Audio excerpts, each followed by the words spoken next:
News Only 24. News Only 24. 1953 সালে মুক্তি পেয়েছিল বিমল রায় পরিচালিত এবং প্রযোজিত ছবি দো বিঘা জমিন। ছবিতে পরিচালক বিমল রায় তুলে ধরেছিলেন স্বাধীনতার পরবর্তী সময়ের ভারতের প্রেক্ষাপটকে। শুধু দেশেই নয়, দেশের গণ্ডি পেরিয়ে এই ছবি প্রশংসিত হয়েছিল আন্তর্জাতিক স্তরে। সলিল চৌধুরীর রিক্সাওয়ালা গল্প অবলম্বনে তৈরি হয় এই ছবি। দো বিঘা জমিনের সঙ্গীত পরিচালনা করেছিলেন সলিল চৌধুরী। 31তম কলকাতা আন্তর্জাতিক চলচ্চিত্র উৎসবে সলিল চৌধুরীকে ট্রিবিউট জানানো হলো সেই ছবি স্ক্রিনিং এর মাধ্যমে। এদিন ছবি স্ক্রিনিং এ উপস্থিত ছিলেন সলিল চৌধুরীর কন্যা অন্তরা চৌধুরী এবং বিমল রায়ের পরিবার। অনেক বছর পর্যন্ত বিমল রয় held the record of winning the maximum number of Filmfare Awards. উনি 12 বছর বেঁচে ছিলেন। স্যার আপনি 12 বছর বেঁচে ছিলেন। 1966 এ মারা যায়। 1954 আর 66 এর মধ্যে উনি 11টা অ্যাওয়ার্ড পেয়েছিলেন। হ্যাঁ, 3টে হ্যাটট্রিক। 3 বছর পরপর ছবি, একটা গ্যাপ, 3 বছর পরপর অ্যাওয়ার্ড, আবার একটা গ্যাপ, 3 বছর পরপর। এটা আজ পর্যন্ত কেউ করেনি। এটা কেউ রিপিট করতে পারেনি। অমিতাভ বচ্চন পেয়েছেন অ্যাওয়ার্ড হয়তো সংখ্যায় বেশি, কিন্তু এই হ্যাটট্রিকটা এটা কোন ছবিগুলোর জন্য একটু প্লিজ বলে দাও সবাইকে। হ্যাঁ, যে ছবিগুলোর জন্য বাবা অ্যাওয়ার্ড পেয়েছেন সেগুলো after দো বিঘা জমিন, দেবদাস 1955, 58 এ মধুমতি, 60 তে সুজাতা, 63 তে বন্দেবী। হ্যাঁ, তার মাঝখানে উনি ইহুদি ছবিটাও মাঝখানে একটা অ্যাওয়ার্ড পেয়েছিল গানের জন্য। ইহুদি হিন্দি হ্যাঁ, দিলীপ কুমার, মীনা কুমার।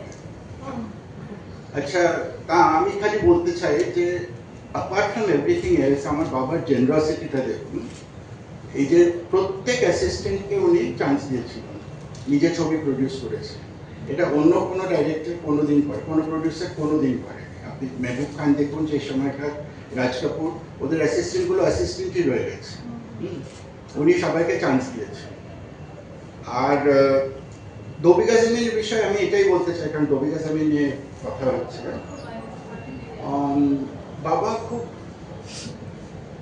মানে লোকেদের পুরো চেহারা, ক্যারেক্টার সবকিছু পাল্টে দিত।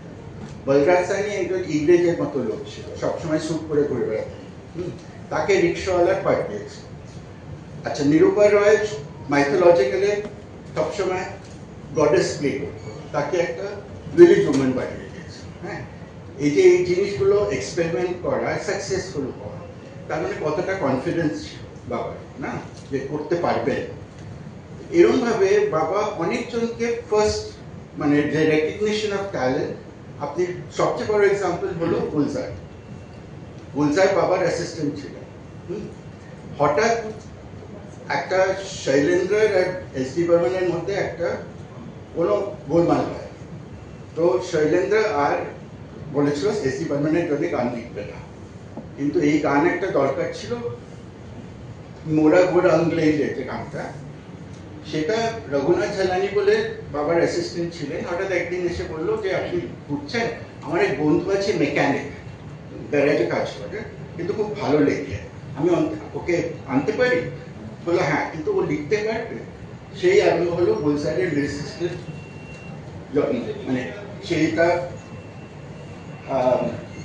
এরকম ভাবে বাবা ছোটখাটো ব্যাপার, আমি বলছি ইভেন স্টাইল, মানে সাধনা একজন গ্ল্যামার গার্ল ছিল, ফ্রিঞ্জ আলা, ওর নাম ছিল ফ্রিঞ্জ, সেটাকে একেবারে বার করে দিয়ে পড়াকে গ্রামের মেয়ে পাঠিয়ে দিয়েছে।